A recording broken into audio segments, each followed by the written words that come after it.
स्वाभिमानी सामाजिक संगठन भीमसेना की स्थापना सन 2012 में नागपुर में हुई थी। इस संगठन के माध्यम से सामाजिक आर्थिक मुद्दों पर गौर गरीब जनता को न्याय देने का कार्य किया गया। इस कार्य की प्रसिद्धि को देखते हुए हमने भीमसेना को नेशनल भीमसेना के नाम से महाराष्ट्र मुख्य चुनाव आयुक्त के पास नए पक्ष के रूप में पंजीकृत किया है। अब राष्ट्रीय भीमसेना महाराष्ट्र में होने वाले महानगर पालिका, नगर परिषद, नगर पंचायत के सभी चुनाव महाराष्ट्र के सभी जिलों में लड़ाने वाले हैं। हमारा मुख्य उद्देश्य मिशन जाति मुक्त भारत रहेगा, जिससे भारत में समता, बंधुत्व, न्याय की स्थापना बड़ी गहराई से हो, जिससे महान सम्राट अशोक का भारत हो। इसी मुद्दे पर महाराष्ट्र के सभी जिलों में प्रचार एवं प्रसार किया जाएगा और आने वाले चुनाव में यही मुद्दों पर उम्मीदवारों को खड़ा कर जिताने का काम किया जाएगा। शाहू फूले आम्बेडकर का मिशन साकार करने के लिए हमारी पार्टी हमेशा तत्पर रहेगी और वही हमारे चैनल के माध्यम से बातचीत करते हुए क्या कुछ कहा, आइए सुनते हैं इस खबर में।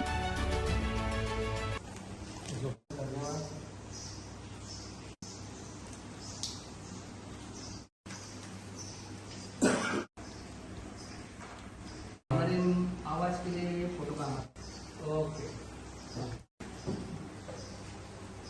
से बात करो, कागज पे एक दूसरे को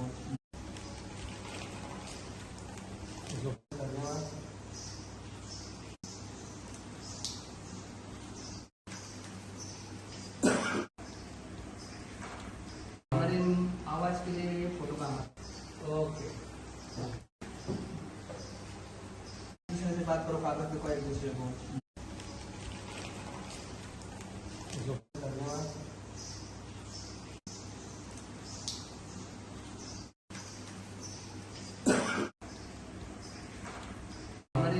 आवाज के लिए फोटो का ओके।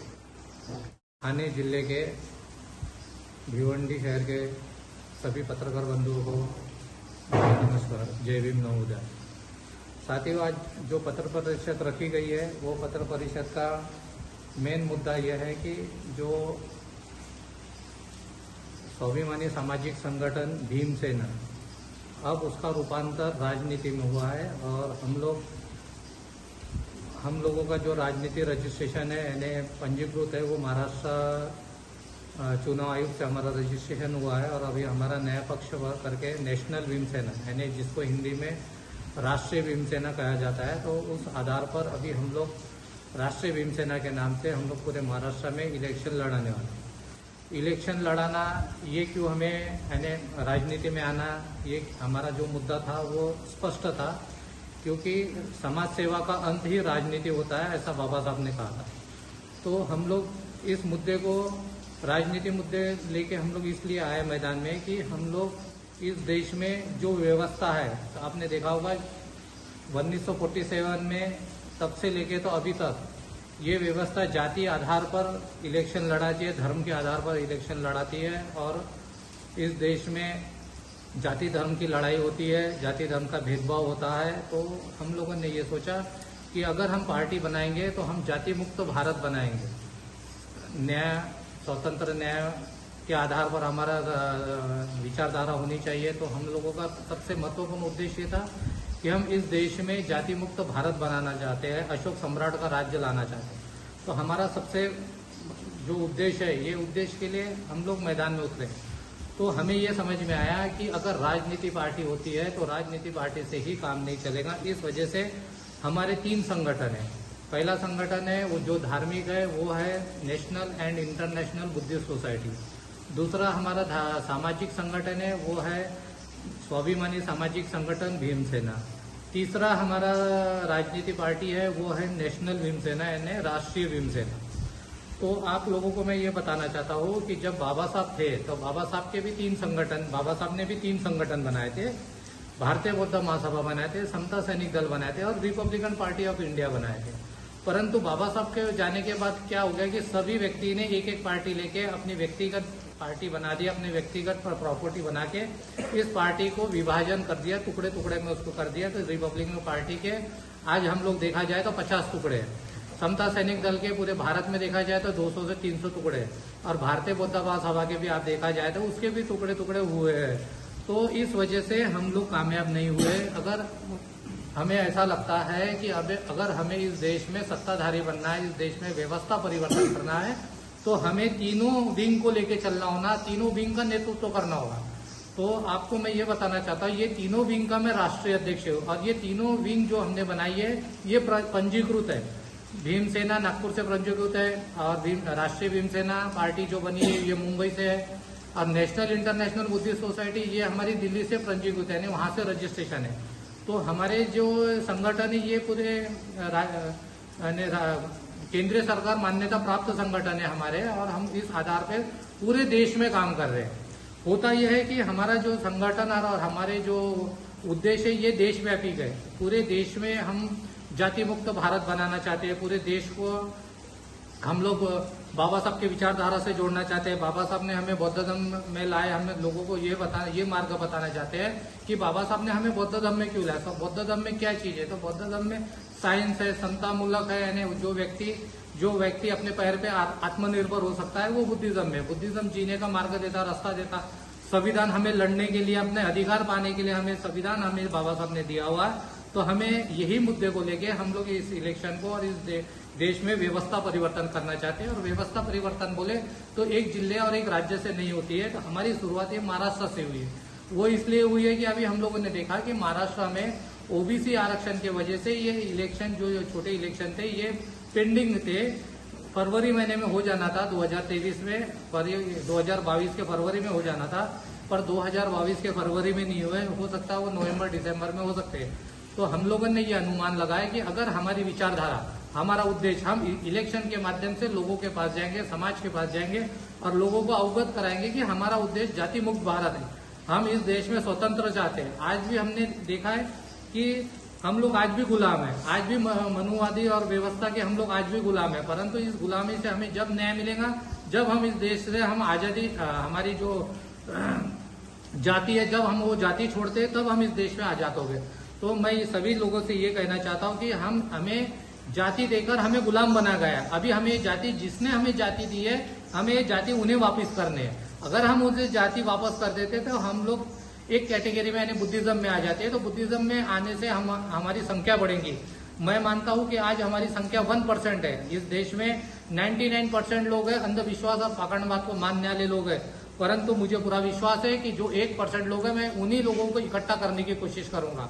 अगर जब ये 1% जो बुद्धिस्ट लोग अगर इकट्ठा हो जाते हैं, एक मंच पे आ जाते हैं, तो हमारे पास में बुद्धि का बैंक हो जाता है। क्योंकि जो बुद्धिज्म को मानने वाले लोग रहते हैं ये बुद्धिमान और विद्वान लोग होते हैं, ये आत्मनिर्भर होते हैं, ये अपने काबिलियत पे परफॉर्मेंस देते हैं, अपने काबिलियत पे डॉक्टर, इंजीनियर, प्रोफेसर और बड़े बड़े मुकाम पे ये लोग हासिल करते हैं, ना ही किसी आस्था पे विश्वास करके ये लोग करते हैं। तो हमें पूरा अनुमान है कि हम लोग बहुत जल्दी 1% जो हमारे लोग हैं, बुद्धिस्ट लोग हैं, विभिन्न राज्यों में बिखरे हुए लोग हैं, हम उनको 5 साल में एक जगह इकट्ठा करने में कामयाब बनाएंगे।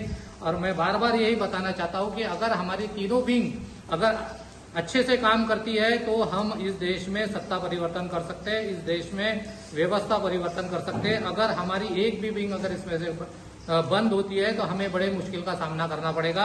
और मैं आपको अभी ही बताया कि इस तीनों विंग का मैं राष्ट्रीय अध्यक्ष हूँ। वो किस लिए हूँ?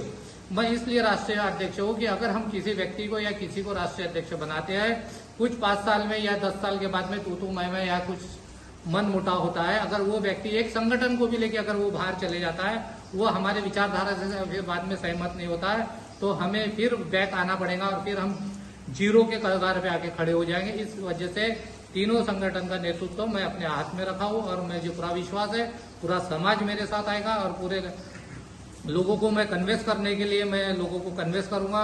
मेरा ये जो कार्य है पूरे देश के लिए, पूरे राष्ट्र के लिए, मैं पूरे राष्ट्र में जा जाके अपनी बात रखूंगा, अपनी विचारधारा रखूंगा। जाति मुक्त भारत किस लिए होना चाहिए, हमें जाति मुक्त भारत से क्या फायदे। तो मैं छोटा सा एक उदाहरण देना चाहता हूँ कि बाबा साहब आम्बेडकर जब गोंदिया महाराष्ट्र से जब इलेक्शन लड़े थे तो उस समय 1952 की बात थी। उस समय बाबा साहब वो इलेक्शन हार गए थे। तो बाबा साहब जो इलेक्शन हार गए थे तो बाबा साहब जहां मतदार संघ से खड़े थे वो SC राखीव था। कांग्रेस का व्यक्ति बोरकर नाम का व्यक्ति भी वहां खड़ा था, बाबा साहब भी वहां खड़े थे। बोरकर नाम का जो व्यक्ति था वो भी महार था, बाबा साहब भी महार थे।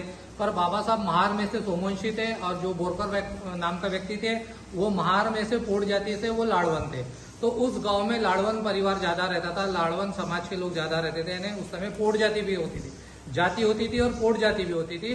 तो उस समय लोगों ने, कांग्रेस के लोगों ने ऐसा प्रचार किया कि बाबा साहब तुम्हारी जाति के नहीं है और तुम्हारे जाति का बोरकर है और यहाँ पर उस जाति के लोग जाते रहते हैं और आप लोग बोरकर को वोट दो। फिर पैसे के बल पर ये लोग ने प्रचार किया और बाबा साहब को हरा दिए। बाबा साहब हरने के बाद में बाबा साहब ने बहुत चिंतन किया और चिंतन करने के बाद में बाबा साहब का मूक नायक पेपर था। बाबा साहब ने मूक नायक पेपर में एक लेख लिखा कि मैं जो इलेक्शन हारा हूँ इसमें मेरा समाज का कोई गलती नहीं है, मेरे समाज ने मुझे वोट नहीं दिया, मैं उसको कभी दोष नहीं मानूंगा, क्योंकि यहाँ की जो व्यवस्था थी, यहाँ के व्यवस्था ने हमारे समाज को पढ़ने लिखने का अधिकार नहीं दिया था। इस वजह से हमारे लोगों को गुमराह किया जाए, पैसे के माध्यम से ही कांग्रेस पार्टी ने गुमराह किया जाति धर्म के आधार पर मैं ये बात बताना चाहता हूँ कि इस देश में मेरे जैसे विद्वान व्यक्ति को हराया गया। मैं इस देश का संविधान लिखने वाला, इस देश में सबसे ज्यादा मेरे पास में डिग्री होने के बाद में भी मुझे यहाँ पर हराया गया। इसका मतलब ये देश में काबिलियत के आधार पर कभी हम लोग जीत के आ नहीं सकते, कभी हमारी सत्ता नहीं हो सकती। इस वजह से बाबा साहब ने घोषणा की थी कि नहीं, आज से मैं नया समाज का निर्माण करूंगा, नया समाज का निर्माण करके हमारी संख्या बढ़ाऊंगा। जैसी जैसी संख्या बुद्धों की बढ़ती थी, आज बुद्ध की संख्या 1% है, बाबा साहब के समय 5, 10, 20 होती थी तो वो 80% में आते थे। और बाबा साहब को इतना पता था कि अगर हम 20% भी बुद्धों की संख्या बढ़ा दे इस देश में हम सत्ताधारी बन सकते। तो हमारी भी विचारधारा वही है कि हम लोग गैर लोगों को ना हमारे संगठन में लेते हैं, हम विचारधारा के लोगों को हमारे संगठन में पार्टी में लेंगे और हम लोग इस देश में जाति मुक्त भारत बना के इस देश में सत्ता हासिल करेंगे। और मुझे पूरा विश्वास है कि हम इसी मार्ग से हम लोग इस देश में सत्ता हासिल कर सकते हैं। एक छोटा सा उदाहरण मैं इस देश का देना चाहता हूं कि आज देखे हमारे देश में जाति के आधार पर राम मंदिर यही बनेगा और इस आधार पर लोगों से वोट मांगा जाता है, जाति जाति में झगड़े लगाया जाता है, ऊंच नीच गाया जाता है, दंगे किए जाते हैं जाति के आधार पर। ये कई समस्या हमारे देश में आ चुकी है और हो रहे हैं। तो आप एक छोटा सा उदाहरण मैं आपको बताता हूँ कि तमिलनाडु में एक हाई कोर्ट ने एक डिसीजन दिया था कि एक वहां पर एक मंदिर था और उस मंदिर में हिंदू मान्यता का वो मंदिर था और वो मंदिर में 500 साल से लोग हिंदू धर्म जाति के लोग वहां आके उस मंदिर में पूजा पाठ करते थे। परंतु एक व्यक्ति ने वहां पर ये पिटीशन दाखिल किया कि ये जो मंदिर था हाई कोर्ट का, ये हाई कोर्ट में पिटीशन डाला कि हमारे तमिलनाडु में जो मंदिर है ये बौद्ध का मंदिर है। फिर वहां के गवर्नमेंट ने या वहां के कोर्ट ने, हाई कोर्ट ने उसका आर्कोलॉजी डिपार्टमेंट का उसका सर्वे कराया और सर्वे करने के बाद में ये सामने आया कि ये 2500 साल पहले ये बुद्धकालीन बना हुआ बुद्ध का मंदिर था, बुद्ध का आस्था का स्थल था। तो मैं ये बताना चाहता हूँ कि देखो जिस देश में जो व्यवस्था होंगी वो व्यवस्था का बढ़ावा देगा। आज देखो मद्रास में किन लोगों की सरकार है, किन लोगों की व्यवस्था है, और दिल्ली में देखो किन लोगों की सरकार है, किन लोगों की व्यवस्था है। तो दिल्ली में क्या बोला जाता है कि राम मंदिर यही बनेगा, हम राम मंदिर यही बनाएंगे, लाखों से श्रद्धालु आएंगे। तो मेरा ये कहने का मतलब है जैसा जैसा व्यवस्था होगी वैसा वैसा वहां के हुकुमशाही अपने मनमानी अपना राज चलाएंगे।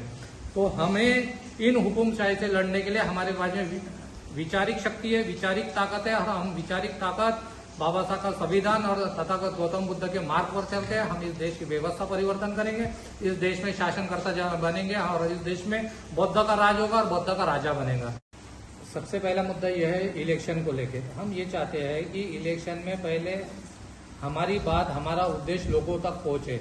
अगर लोगों तक हम हमारा उद्देश्य पहुंचाने में कामयाब होते हैं तो हम इस महाराष्ट्र में, मुंबई से लेकर नागपुर तक हम इस महाराष्ट्र में अच्छा मुकाबला कर सकते हैं। और हमारा यही सोच है कि जो व्यक्ति हमारे साथ जुड़ना चाहता तो वो अपनी जाति अपने घर पे छोड़ के आए या अपनी जाति जिन्होंने अपनी जाति उसे जाति दी है वो जाति छोड़ के अगर हमारे साथ आता है तो हमारा वेलकम है।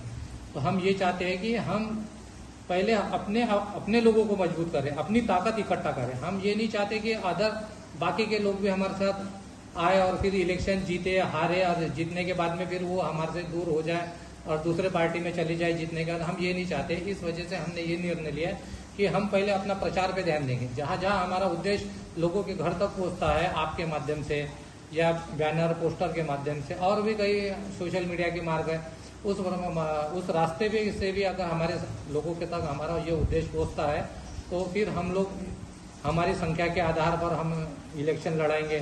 हमारे समविचारी लोगों से हम जो पार्टी हमारी समविचारी पार्टी है हम उससे गठबंधन करेंगे, और भी पार्टियां हैं हम उससे भी गठबंधन करेंगे जो हमारी विचारिक पार्टी है। आने वाले महाराष्ट्र के जो चुनाव अभी आने वाले हैं, तो जैसे ग्रामीण का हुआ, महानगर पालिका का हुआ, उसमें उस चुनाव के अंदर आपका मुख्य मुद्दा क्या होगा? नहीं, हमने पहले ही बोले कि हमारा मेन मुद्दा ये रहेगा कि जाति मुक्त भारत हम बनाए। तो जाति मुक्त भारत का मतलब ये होता है कि भाई हम उस विचारधारा से सहमत नहीं है। डायरेक्ट बात है कि ये विचारधारा की लड़ाई, देखो देश में विचारधारा की लड़ाई है। अगर विचारधारा के गांधी विचारधारा के लोग, कोई गोलवत्त विचारधारा के, कोई की विचारधारा, हम अम्बेडकर विचारधारा के लोग हैं, तो इस देश में विचारधारा की लड़ाई। तो हमारी विचारधारा अम्बेडकर विचारधारा है, और हम इस देश में समता, स्वतंत्र न्याय के आधार पर देश चाहते हैं, और समता, स्वतंत्र न्याय के आधार पर ये देश नहीं है। इस वजह से हम इस देश, और लोग हमसे अगर चुनना चाहते हैं तो इस आधार पर यही मुद्दा बना के हम लोग काम करेंगे। हमारा यही मुद्दा है, यही उद्देश्य है। जिसको अच्छा लगा वो हमारे साथ आएगा, जिसको अच्छा नहीं लगा तो हम और प्रयास करेंगे समझाने के, और बात अपनी रखने की प्रयास करेंगे। अगर हम प्रयास, हमारी बात रखने में सफल होते हैं तो समझ जाओ हम 101% हम लोग कामयाब हो जाएंगे। तो हमारा ये अभी लोगों में संवाद करना, समाज में अपनी बात रखना, ये हमारा कार्य शुरू है, और हम लोग कार्य अच्छी ताकत से कर रहे हैं को लेके। और सभी महाराष्ट्र में हमारा जो सामाजिक संगठन था भीमसेना, सभी महाराष्ट्र में हमारी कार्यकारिणी है। सभी महाराष्ट्र में हमारे जो लोग हैं, ये सब लोगों को आदेश दिया गया है आने वाले इलेक्शन में जितने भी हमारे विचार के लोग हैं, हमारे से विचारधारा से सहमत है, सभी लोगों से संपर्क किया जाए। हमारी वेबसाइट है, वेबसाइट में हमने इलेक्शन के फॉर्म सबमिट किए, वहाँ पर जो जिलाध्यक्ष है सभी के पास में एबी फॉर्म दिए जाएंगे, और वो अपने काबिलियत पे, अपने नेतृत्व पे वो इलेक्शन लड़ाएगा। क्योंकि हम लोगों ने, हमारा ये प्रोसीजर है कि हम एक जिलाध्यक्ष है तो वो हमारा विश्वास का है, और हम उसके विश्वास पे हम इलेक्शन लड़ाएंगे कि वो अपने काबिलियत पे, अपने विश्वास पे लोगों को सीट देगा, और वो जिता के लाने का वो प्रयास करेगा। जैसा सामने और भी हम लोग प्रयास करेंगे, जैसे जैसे हमारा संगठन और हमारी विचारधारा लोगों तक पड़ती है तो हमारा माप और बढ़ते जाएगा। जैसा जैसा माप बढ़ते जाएगा वैसे वैसे हम लोग हमारी प्लानिंग करते जाएंगे। धीरे धीरे हमारी प्लानिंग को गहराई से विचार करके हम मजबूत करते जाएंगे।